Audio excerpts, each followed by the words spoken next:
आज तीज व्रत है। सभी सुहागिन औरतें तीज का व्रत रखती हैं। कुंवारी लड़कियां भी तीज का व्रत रखती हैं। ये हरतालिका तीज का व्रत है, सभी लोग करते हैं।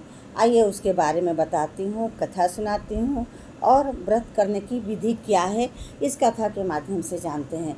बोलिए श्री गौरा पार्वती शंकर महाराज की जय, गणेश जी की जय हो।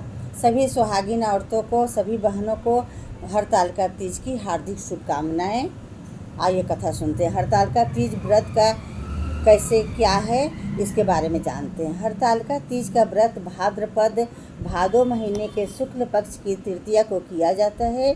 तृतीया तिथि को किए जाने के कारण इस व्रत को ही तीज का व्रत या तीजों का व्रत भी कहा जाता है। चूँकि हमारे देश भारत संघ में भाद्रपद महीने में अच्छी बारिश होती है, जिससे पेड़ पौधे हरे भरे हो जाते हैं और पूरे देश में चारों ओर हरियाली छा जाती है। इसलिए कहीं कहीं पर इस व्रत को ही हरियाली तीज का व्रत भी कहा जाता है। यह व्रत सभी आयु की स्त्रियों के लिए अत्यंत उपयोगी और बहुत अधिक प्रभावी है। इस व्रत को करने से अविवाहित लड़कियों को उत्तम पति प्राप्त होता है और विवाहित स्त्रियों के सुहाग की रक्षा होती है। इस दिन प्राय सभी महिलाएं अपने घर में अथवा किसी उद्यान बगीचे में झूला झूलती हैं और खुशियां मनाती हैं। आइए व्रत करने की विधि बताते हैं, कैसे इस व्रत को किया जाता है। इस व्रत को करने वाली स्त्रियों को व्रत वाले दिन सूर्योदय के साथ ही जाग जाना चाहिए और नित्य कर्मों से निवृत्त होकर स्नान कर लेना चाहिए। फिर साफ वस्त्र पहन लें। फिर अपने घर के पूजा स्थान को या आंगन को साफ कर लें। फिर वहाँ पर आटे से चौक बना लें। फिर मिट्टी से शंकर पार्वती की प्रतीक मूर्ति बना लें। उसके बाद में वहाँ पर लकड़ी का पटरा रखें और उस पर लाल रंग का कपड़ा बिछाएं। फिर उस पर शंकर पार्वती की प्रतीक मूर्तियों को रखें। दूध, दही, शक्कर, शहद, पानी इनको उचित अनुपात में मिलाकर पंचामृत बनाकर रख लें। एक पात्र में थोड़ा सा पानी रख लें। अन्य सभी सामग्री भी वहीं लाकर रख लें। इतना करने के बाद में अब पूजा प्रारंभ करें। आप स्वयं कुश या ऊन से बने हुए आसन पर बैठें। फिर भी श्री गणेशाय नमः कहकर श्री गणेश जी का ध्यान करें। फिर शंकर पार्वती को प्रणाम करें। फिर रुई व घी से दीपक जलाएं और धूप जलाकर रखें। फिर अपने मन में ओम नमः शिवाय कहते हुए उनको एक एक वस्तु अर्पित करती जाएं। पहले उनको रोली चावल लगाएं, फूलों की माला पहनाएं, फल और मिठाई समर्पित करें, पंचामृत एवं पानी रखें। अंत में पान सुपारी समर्पित करें। इस प्रक्रिया को नैवेद्य समर्पित करना कहते हैं। इसके बाद में मूर्तियों को प्रणाम करें। बोलिए भोलेनाथ की जय। इसके बाद में हरतालिका तीज की व्रत कथा को पढ़ें। यदि कई महिलाएं एक साथ मिलकर पूजन कर रही हो तो कोई एक महिला हरतालिका तीज की व्रत कथा को पढ़कर सुनाएं और सभी महिलाएं शांत के साथ सुनें। इसके बाद सभी लोग जयकारा लगाएं, भगवान शंकर की जय, माता पार्वती की जय। इसके बाद में भगवान शंकर और माता पार्वती को प्रणाम करते हुए, हे शिव, नंदी भृंगी महाकाल शंभो, आपको नमस्कार है। हे शिवा शिवप्रिया कल्याणकारिणी जगतधात्री, आपको नमस्कार है, जो अपने मस्तक पर चंद्रमा धारण किए हुए हैं और सहज ही प्रसन्न होकर मनवांछित फल प्रदान करते हैं। उन भगवान भोलेनाथ को नमस्कार है, जिनके केश कल्प वृक्ष के सुंदर फूलों से ढके हुए हैं और जो नए वस्त्रों को धारण करती हैं। ऐसी माता पार्वती को नमस्कार है। आप दोनों ही इस नश्वर संसार के भय संताप से मेरी रक्षा कीजिए। आप मेरी और मेरे परिवार की सदैव रक्षा एवं उन्नत करें। मुझे और मेरे समस्त परिवारजनों को सद्मार्ग में प्रेरित करें। बोलिए भोलेनाथ की जय। इसके बाद में कपूर जलाकर आरती गाते हुए भगवान शंकर की आरती उतारें। इसके बाद में पंचामृत और फल मिठाई को प्रसाद की भांति सबको वितरित कर दें और स्वयं भी ग्रहण करें। इसके बाद में व्रत का पारण करना चाहिए, अर्थात भोजन आदि करना चाहिए। इस प्रकार से यह व्रत संपूर्ण होता है। मिट्टी की मूर्ति आदि सामग्री को उसी दिन अथवा अपनी सुविधानुसार 1-2 दिन के बाद में किसी बहते हुए जलाशय जैसे नदी, नहर आदि में प्रभावित कर देना चाहिए। सुहाग पिटारी की सभी वस्तुओं को अपने दैनिक प्रयोग में ले लें। व्रत का महात्म्य सुनिए। इस व्रत का क्या महात्म है उसको मैं सुना रही हूँ, आप लोग सुनिए। इस व्रत को करने से शंकर पार्वती अत्यंत प्रसन्न होते हैं और अति उत्तम फल प्रदान करते हैं। इस व्रत को करने से अविवाहित लड़कियों को श्रेष्ठ पति प्राप्त होता है और संपन्न घर में उनका विवाह होता है। इस व्रत को करने से विवाहित स्त्रियों के सुहाग की रक्षा होती है और वह स्वयं स्वस्थ रहकर दीर्घायु प्राप्त करते हैं। इस व्रत को करने से सुख समृद्धि की प्राप्ति होती है और परिवार में सभी प्रकार की सुख शांति सदैव बनी रहती है। इस व्रत को करने से भगवान भोलेनाथ की कृपा प्राप्त होती है और संपूर्ण जीवन सुखमय व्यतीत करके अंत में शिवलोक की प्राप्ति होती है। हरतालिका तीज की व्रत कथा। आइए अब इसमें आपको हम कथा सुनाती हूँ, आप लोग हाथ जोड़ के कथा सुनिए। बोलिए श्री भोलेनाथ की जय, गौरा पार्वती की जय। द्वापर युग में महाभारत का युद्ध समाप्त हो गया और पांडवों को राज्य प्राप्त हो गया। तब चारों ओर सुख शांति स्थापित हो गई। भगवान श्री कृष्ण भी अपने राज्य द्वारका को चले गए थे। बहुत दिनों के बाद एक दिन भगवान श्री कृष्ण स्वयं ही पांडवों का हाल जानने के लिए हस्तिनापुर आए। तब सभी पांडवों ने उनका बड़ा ही सत्कार किया। तब द्रौपदी ने उनसे पूछा, हे कृष्ण, हे मधुसूदन, आप आदि मध्य अंत से रहित हैं, आपकी माया का कोई पार नहीं है, आप सर्वज्ञ हैं और कि हम स्त्रियों को समस्त प्रकार के रोग शोक और पापों से मुक्ति प्रदान करें और हमें सुख शांति प्रदान करें। आप कोई ऐसा उपाय बताएं जो कि हमको धर्म मार्ग में प्रेरित करें। यह सुनकर भगवान श्री कृष्ण बोले, हे द्रौपदी, तुम धन्य हो, क्योंकि तुमने केवल अपने लिए नहीं बल्कि समस्त स्त्री जाति के हित के लिए प्रश्न किया है। अब मैं तुम्हें ऐसा ही उपाय बताता हूँ। उस उपाय का नाम है हरतालिका तीज का व्रत। भगवान श्री कृष्ण ने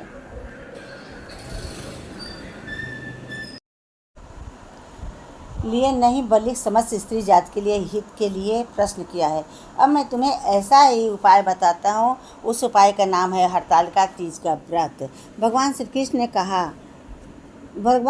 ने आगे कहा, हे द्रौपदी, इस हरतालिका तीज के व्रत के अंतर्गत भगवान शंकर और माता पार्वती की पूजा की जाती है। भगवान शंकर अजर अमर हैं और महान योगी हैं। वह सहज में ही प्रसन्न होने वाले और भोलेनाथ हैं, अतः उनकी पूजा करके कोई भी स्त्री सौभाग्य प्राप्त कर सकती है। भगवान श्री कृष्ण ने कहा, हे द्रौपदी, अब मैं तुम्हें वह प्रसंग सुनाता हूँ जिसके आधार पर यह व्रत किया जाता है। भगवान श्री कृष्ण बोले, भारत देश में हिमालय नामक एक महान पर्वत है। यह विश्व के सभी पर्वतों का राजा है। वह सदा ही बर्फ़ से ढका रहता है। उसके निकटस्थ क्षेत्रों में भिन्न भिन्न प्रकार के वृक्ष हैं। अनेकों प्रकार के पशु एवं पक्षी वहाँ पर विचरण करते रहते हैं। देवता गंधर्व आदि सदैव उनका वहाँ घूमते रहते हैं। इन पर्वतराज हिमालय ने मनुष्य तन धारण करके मैना नामक स्त्री से विवाह किया था और फिर वह सुखपूर्वक अपना जीवन यापन करने लगे।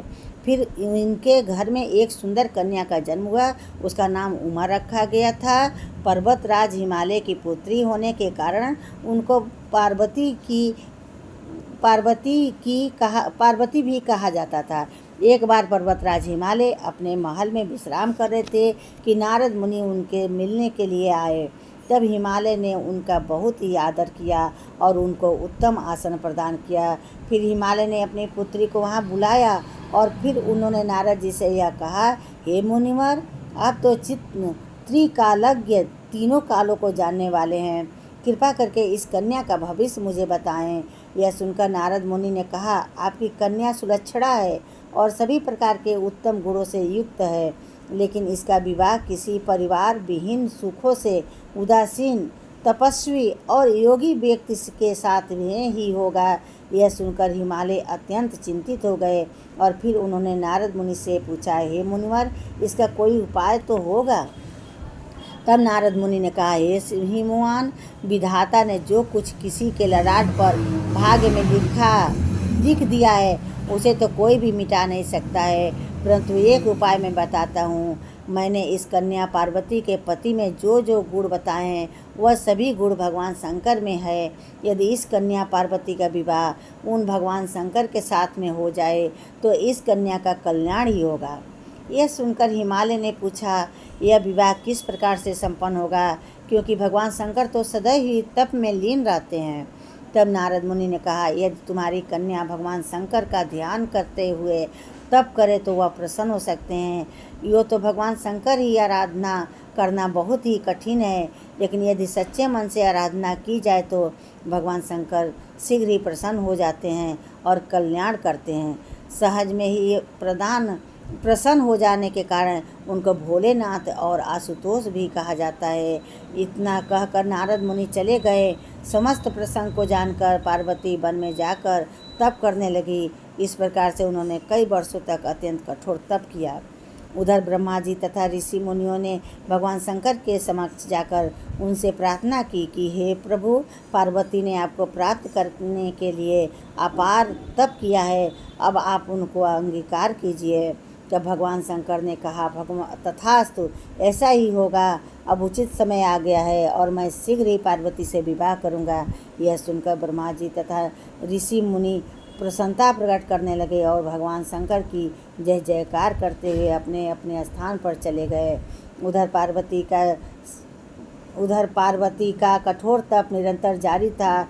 फिर उस दिन भाद्रपद मास की शुक्ल पक्ष की तृतीया तिथि और हस्त नक्षत्र था। उसी समय भगवान शंकर वहां पर प्रकट हो गए और उन्होंने पार्वती से कहा, हे पार्वती, मैं तुम्हारी कठोर तपस्या देखकर अत्यंत प्रसन्न हुआ हूँ। अब तुम मनवांछित वर मांग लो। तब भगवान शंकर ने कहा, तथास्तु, ऐसा होगा। अब उचित समय आ गया है और मैं शीघ्र ही पार्वती से मस्तु। तब पार्वती ने कहा, हे नाथ, यदि आप मुझ पर प्रसन्न हैं तो आप ही मेरे पति बने। आप मुझसे विवाह करके मुझे अपने चरणों में स्थान प्रदान करें।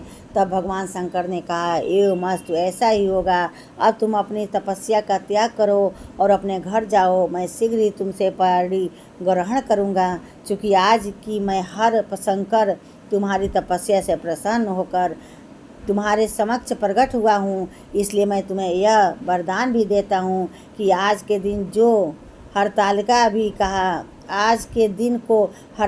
भी कहा जाएगा। जो भी स्त्री प्रत्येक वर्ष आज ही के दिन भाद्रपक्ष मास के शुक्ल पक्ष की तृतीया तिथि को तुम्हारी पूजा करेगी और इस कथा को कहेगी या सुनेगी, वह अखंड सौभाग्य प्राप्त करेगी और सभी प्रकार के रोग शोक से मुक्ति प्राप्त करके सुखपूर्वक जीवन यापन करके अंत में शिव लोक को प्राप्त करेगी। भगवान शंकर के इन वचनों को सुनकर पार्वती अत्यंत प्रसन्न हुई। फिर वह भगवान शंकर को प्रणाम करके अपने घर वापस आ गई। बाद में ब्रह्मा जी ने सप्त ऋषियों को हिमालय के घर भेजा। हिमालय ने उनका उचित आदर किया। फिर उन्होंने शुभ दिन का निर्धारण करके शीघ्र ही विवाह संपन्न कराने का निश्चय किया।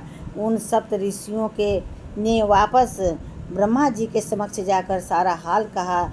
फिर विवाह की तैयारियां की जाने लगी। निर्धारित तिथि पर भगवान शंकर अपनी बारात के साथ चले। उनकी बारात में ब्रह्मा जी, विष्णु जी, समस्त सूर्यगण, शिव जी के गण इत्यादि गए। फिर वैदिक रीति से भगवान शंकर और पार्वती का विवाह संपन्न हुआ। इस प्रसंग को सुनाकर भगवान श्री कृष्ण ने द्रौपदी से कहा, हे द्रौपदी, जो भी स्त्री प्रत्येक वर्ष भाद्रपद मास के शुक्ल पक्ष की तृतीया तिथि को हरतालिका व्रत करती है, वह अखंड सौभाग्य प्राप्त करती है। इस व्रत को करने से भगवान शंकर और माता पार्वती की कृपा प्राप्त होती है। जो स्त्री भक्ति युक्त चित्त से इस सर्वश्रेष्ठ व्रत को करती हैं तथा उसकी कथा सुनती हैं, उसके सभी रोग शोक और पाप नष्ट हो जाते हैं। वह सुख समृद्धि प्राप्त करती हैं और जीवन में समस्त प्रकार के सुखों का उपयोग करते हुए अंत में शिवलोक में स्थान प्राप्त करती हैं। बोलो शंकर पार्वती जी की जय। बोलो हनुमान स्वामी की जय। समस्त देवतागण की जय। आइए आरती भी इसी में गा देते हैं। जय शिव ओंकार। आरती श्री शिव जी की। जय शिव ओंकारा, हर शिव ओंकारा, ब्रह्मा विष्णु सदा शिव अर्धांगिनी धारा। जय शिव ओंकारा। एकानन चतुरानन पंचानन राजे, हंसानन गरुड़ासन वृषवाहन साजे। जय शिव ओंकारा। दो भुज चार चतुर भुज 10 भुज ते सोहे, तीनों रूप निरखता त्रिभुवन जन मोहे। जय शिव ओंकारा। अक्षय माला बनमाला मुंडमाला धारी, चंदन मृग मद सोहे भोले शशिधारी। जय शिव ओंकारा। श्वेतांबर पीतांबरी बाघंबर अंगे, सनकादिक ब्रह्मादिक भूतादिक संगे। जय शिव ओंकारा। कर में श्रेष्ठ कमंडलु चक्र त्रिशूल धरिता, जग करिता जग हरिता जग पालन करता। जय शिव ओंकारा। ब्रह्मा विष्णु सदा शिव जानतु अविवेका, परुवाक्षर के मध्य यह तीनों एका। जय शिव ओंकारा। हरे शिव ओंकारा। त्रिगुण शिव की आरती जो कोई नर गावे, कहत शिवानंद स्वामी मन वांछित फल पावे। जय शिव ओंकारा। हरे शिव ओंकारा। जय शिव ओंकारा।